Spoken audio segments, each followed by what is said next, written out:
ओम नारायण नारायण नारायण नारायण। सब मित्रों को राम राम। दोस्तों कैसे हैं आप सब। करीब 20 दिनों के बाद में आज इस सेटअप में बैठकर मैं वीडियो बना रहा हूं। आप सभी जानते हैं कि मैं करीब 20 दिनों के लिए बाहर घूमने के लिए गया था परिवार के साथ में, पर आज से मैं लगातार वीडियोस अपलोड करने वाला हूं। बीच में जितनी भी फिल्मों के वेब सीरीज़ के रिव्यूज़ करना रह गए थे उन सब के मैं एक के बाद एक संक्षेप में जल्दी जल्दी रिव्यूज़ अपलोड करने वाला हूँ। तो शुरुआत करने वाले हैं हम राष्ट्र कवच ओम इस फिल्म से, जिसका नाम पहले ओम द बैटल विदिन था। पता नहीं अचानक से समय पर उन्होंने इसका नाम राष्ट्र कवच ओम क्यों कर दिया। अहमद खान जो इससे पहले हमें बागी 2, बागी 3, हीरोपंती 2 जैसी फिल्में दे चुके हैं, उनके वे दिग्दर्शक थे। पर राष्ट्र कवच ओम के वे प्रोड्यूसर हैं। तो एक और फिल्म अहमद खान हमारे लिए लेकर के आए हैं, इस बार प्रोड्यूसर के रूप में। पर इस बार भी उन्होंने इस बात का पूरा ध्यान रखा है कि दर्शकों को वे उतना ही टॉर्चर करें जितना उन्होंने एक डायरेक्टर के रूप में इससे पहले हमें किया था।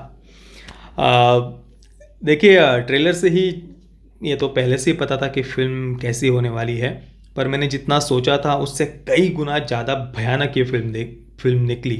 फिल्म तो मैंने 1 जुलाई को ही देख ली थी जिस दिन रिलीज़ हुई थी, पर थोड़ा स्वास्थ्य सही नहीं था इसलिए मैंने उस दिन मैंने इसका रिव्यू नहीं किया था। रॉकेटरी भी मैंने उसी दिन देखी थी 1 जुलाई को, पर उसका आवश्यक था जल्दी रिव्यू करना, तो मैंने गाड़ी में बैठकर ही जल्दी से उसका रिव्यू कर दिया था। तो 1 जुलाई को जब मैं सुबह सुबह राष्ट्र कवच ओम ये फिल्म देखने के लिए थिएटर में गया तो मुश्किल से 15-20 लोग थिएटर में थे। मेरे बाजू में 2 लोग बैठे हुए थे और मुझे उनकी आवाज़ें आ रही थी, वो क्या बोल रहे थे।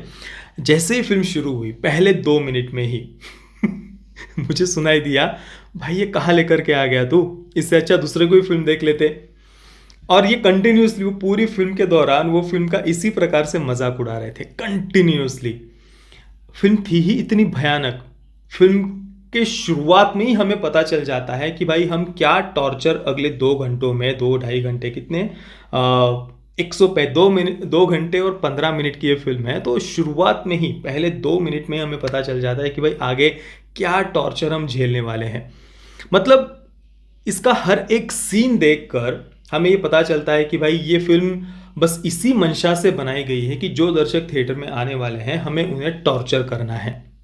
सत्यमेव जयते 2 देखने के बाद में मुझे ऐसा लगा था कि भाई बॉलीवुड अब इससे भयानक फिल्म नहीं बना सकता, पर रक्षा कवच ओम इस फिल्म ने एक बार फिर से मुझे गलत साबित कर दिया। और राष्ट्र कवच ओम का जब ट्रेलर रिलीज हुआ था उस समय भी मैंने ये बात कही थी कि भाई ये जो हम ट्रेलर में भी सुन रहे थे ना, जय भवानी, रक्त रहे या ना रहे, राष्ट्र रहना चाहिए, ऐसे ये जो डायलॉग्स है उनके पीछे कोई भाव ही नहीं लग रहा। जबरदस्ती की देशभक्ति या जबरदस्ती वो डायलॉग्स उनसे बुलवाए गए हैं ऐसा लग रहा है। और फिल्म देखने के बाद में तो भाई केवल जबरदस्ती ही नहीं, एक बहुत ही भद्दा मजाक थी ये फिल्म, बहुत ज़्यादा भद्दा मजाक। इसके एक्शन सीक्वेंसेस ले लीजिए या फिर इसका म्यूजिक या जो डायलॉग्स बुलवाए गए हैं, जो ट्विस्ट वो ट्विस्ट तो भाई मजाक भी कहना बहुत छोटी बात हो जाएगी यार। वो हमारी बुद्धिमत्ता का, दर्शकों के इंटेलिजेंस का ये फिल्म लिटरली मजाक उड़ाती है, बहुत भद्दे तरीके से मजाक उड़ाती है। प्रकाश राज, आशुतोष राणा, इनके परफॉर्मेंसेस तक फिल्म में हमें इरिटेट करते हैं, टॉर्चर करते हैं। अब सोचिए आशुतोष राणा जैसे मंजे हुए कलाकार, उनका परफॉर्मेंस भी अगर हमें परेशान कर रहा हो फिल्म में, तो फिल्म कैसी होगी, कैसा डायरेक्शन होगा फिल्म का। आदित्य रॉय कपूर के चेहरे पर भी पूरी फिल्म में कहीं पर कोई एक्सप्रेशन ही नहीं थे, बस हाँ बॉडी उन्होंने बना ली थी और ज़बरदस्ती के कुछ एक्शंस उनसे करवाए गए थे, जिस एक्शन में भी कोई सर पैर नहीं था, कोई लॉजिक नहीं था। और जिस प्रकार से उन एक्शन सीक्वेंसेस को शूट किया गया था ना, उससे क्लियरली समझ में आ रहा था कि भाई दिखाने के लिए उनके पास कुछ है नहीं, इधर उधर की फिल्मों से कुछ उन्होंने कॉपी कर लिया है, इधर उधर की क्या टाइगर श्रॉफ की ही फिल्मों की पूरी खिचड़ी उन्होंने बना दी है। और उसमें भी टाइगर श्रॉफ की फिल्मों की खिचड़ी तो उन्होंने बनाई दी थी, पर उसमें भी जो प्रोडक्शन वैल्यू थी, बजट था, उसको कई गुना ज़्यादा कम कर दिया हो। जैसे बहुत ज़्यादा कम बजट में फिल्म को बस उन्होंने कंप्लीट करना था इसलिए किया था, यही साफ साफ दिख रहा था शुरुआत से ही।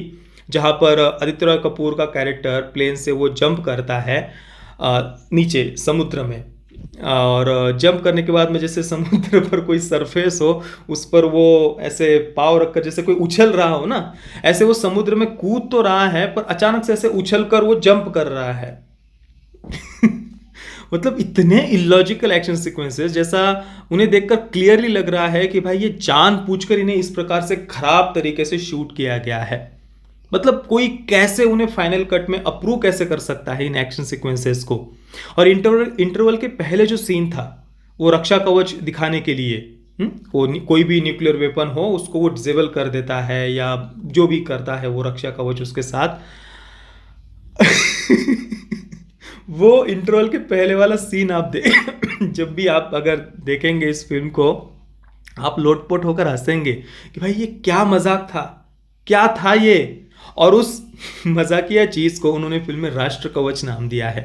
वैसे राष्ट्र कवच ये शब्द जब हम सुनते हैं, राष्ट्र की, देश की कवच की तरह रक्षा करने वाले, तो ये शब्द सुनने के बाद में सबसे पहले हमारे सामने अगर किसी का चेहरा, किसी का नाम आता है तो वो है हमारे super spy NSA Ajit Doval sir.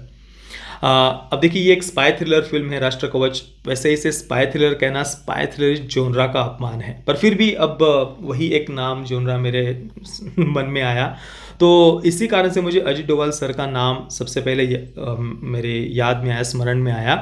तो देखिए इस फिल्म को देखकर परेशान होने से अच्छा है आप कुकू FM पर सुपर स्पाई अजीत डोभाल ये ऑडियो बुक आप जरूर सुनना। हमारे देश की, भारत की सुरक्षा का उत्तरदायित्व जिन अजीत डोभाल जी पर है, जो भारत के 5वें नेशनल सिक्योरिटी एडवाइजर है, जिनका नाम भारत के सबसे ताकतवर व्यक्तिमत्वों में आता है, उन अजीत डोभाल जी के बारे में इस ऑडियो बुक के माध्यम से आप कई सारी महत्वपूर्ण जानकारी प्राप्त कर सकते हैं। आज तक उन्हें जिस भी ऑपरेशन की जिम्मेदारी दी गई उन्होंने उसे बेहतर तरीके से पूरा किया है। फिर चाहे कट्टरपंथियों यानी कि धर्मांध के खिलाफ ऑपरेशन हो, कश्मीर घाटी में दोबारा से पीसफुल माहौल बनाना हो, पाकिस्तान को मुंह तोड़ जवाब देना हो, चीन की मनमानी पर लगाम लगानी हो, आतंकवाद से निपटना हो, या फिर और केवल यही नहीं, कुकू FM पर आप इंडियन वुमेन वो बिकम स्पाइज ये ऑडियो बुक अवश्य सुनना।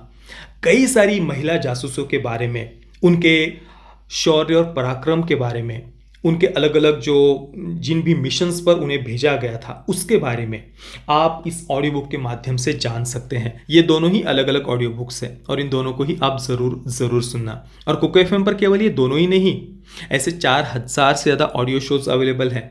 1000 घंटों से भी ज़्यादा की कंटेंट लाइब्रेरी अवेलेबल है, जिसमें motivational, biography, romantic, horror, thriller, crime, drama, comedy, social, cultural, धार्मिक, ऐसे कई सारे अलग अलग जोनरा में ये कंटेंट अवेलेबल है, जिसे आप हिंदी और इंग्लिश के ही साथ में कई सारी अन्य प्रादेशिक भाषाओं में भी आप इस कंटेंट को सुन सकते हैं। कुकू FM एक proudly made in India app है और भारत के सबसे लीडिंग ऑडियो बुक प्लेटफॉर्म्स में से ये एक है।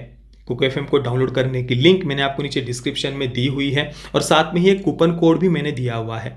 इस कूपन कोड का यूज़ करके पहले 250 यूज़र्स को कुकू FM के सब्सक्रिप्शन पर 50% का डिस्काउंट मिलेगा, यानी 399 का सब्सक्रिप्शन, ईयरली सब्सक्रिप्शन आपको मात्र 199 में ही मिलेगा। तो कुकू FM को डाउनलोड करना बिल्कुल भी मत भूलना। और देखिए हमने जिस दूसरी ऑडियो बुक के बारे में बात की, Indian women who become spies, तो यहाँ पर राष्ट्र कवच ओम इस फिल्म में भी एक महिला जासूस का कैरेक्टर है। संजना सांगी ने उस कैरेक्टर को प्ले किया है, पर पूरी फिल्म में बस एक जगह पर उसे एक्शन करते हुए दिखाया है, बाकी तो कहीं पर भी उस कैरेक्टर का उन्होंने फिल्म में यूज ही नहीं किया है। कुछ काम ही नहीं था उस पात्र का, बस जैसे नाम के लिए उन्होंने उस कैरेक्टर को फिल्म में रखा है और उस कैरेक्टर की कोई बैकग्राउंड स्टोरी हो या उसे कुछ डेवलप किया हो, ऐसा भी बिल्कुल भी नहीं है। बस ऐसे ही बीच में उन्होंने एक जगह पर उसे एक्शन करते हुए दिखाया है। और चाहे परफॉर्मेंस हो या जिस प्रकार से उस कैरेक्टर को लिखा गया है, केवल वो एक पर्टिकुलर संजना सांगी का कैरेक्टर ही नहीं, इस फिल्म का हर एक पात्र, पूरी की पूरी कहानी ही, उसमें कोई सेंस ही नहीं था। जैसा कि हमने ट्रेलर में देखा था, जो ओम का कैरेक्टर है, उसकी जो भी है स्मृति, उसकी जो याददाश्त है वो गई हुई है। अब वो याददाश्त क्यों गई, कब गई, कैसे वापस आई, उसकी माँ का जो कैरेक्टर है, और पता नहीं, पूरी उन्होंने खिचड़ी बनाकर रख दी है। ओम के पिता जैकी श्रॉफ ने उस कैरेक्टर को प्ले किया है। वो कैरेक्टर तो सबसे ज़्यादा इलॉजिकल था, जो भी उसे करते हुए दिखाया है। जो मेन विलन का कैरेक्टर था वो तो हर एक बात ऐसी थी जिसका कोई सर पैर ही नहीं था। कुल मिलाकर भुज द प्राइड ऑफ इंडिया हो या फिर सत्यमेव जयते 2 हो या फिर राष्ट्र कवच ओम हो, इन फिल्मों को देखकर मैं बस एक ही बात कहना चाहूँगा कि बॉलीवुड प्लीज़ राष्ट्रवाद का मजाक उड़ाना बंद कर दो। वैसे भी थोड़ा राष्ट्रवादी विचारधारा पर आधारित फिल्में बॉलीवुड में वैसे भी बनती ही नहीं थी। अभी पिछले 2-3 वर्षों से बॉलीवुड अचानक से ऐसी फिल्में बनाने लग गया है, और उन फिल्मों को देखकर ऐसा लग रहा है जैसे वो राष्ट्रवाद का मजाक उड़ाने के लिए जैसे वो फिल्में बनाई गई हो। तो मैं एक ही बात कहूँगा कि बॉलीवुड प्लीज़, अगर नहीं बनाना है तो मत बनाओ, कम से कम मजाक तो मत उड़ाओ यार, जो भी है राष्ट्रवादी विचारधारा पर आधारित फिल्मों का। मैं राष्ट्र कवच ओम इस फिल्म को दूंगा 0/10 स्टार्स। अंत में आप सभी मित्रों से मैं फिर से कहूंगा कि कुको एफएम को जरूर डाउनलोड करना। उसकी डाउनलोड लिंक मैंने नीचे डिस्क्रिप्शन और पिन कमेंट में दी हुई है, और उसके साथ में एक कूपन कोड भी दिया है जिसका यूज करके पहले 250 यूजर्स को कुको एफएम के ईयरली सब्सक्रिप्शन पर 50% का डिस्काउंट मिलेगा। बाकी राष्ट्र कवच ओम के पेरेंटल गाइडेंस की बात करें तो फिल्म में कोई सेक्स न्यूडिटी नहीं है, थोड़ा बहुत वायलेंस है। सेंसर बोर्ड ने फिल्म को यूए सर्टिफिकेट दिया हुआ है। बाकी दोस्तों, आपने अगर गलती से इस फिल्म को देख लिया है तो आपका एक्सपीरियंस कैसा रहा मुझे आप नीचे कमेंट में अवश्य बताना। ये वीडियो देखने के लिए आप सभी मित्रों का बहुत बहुत धन्यवाद। जय श्री राम, वंदे मातरम।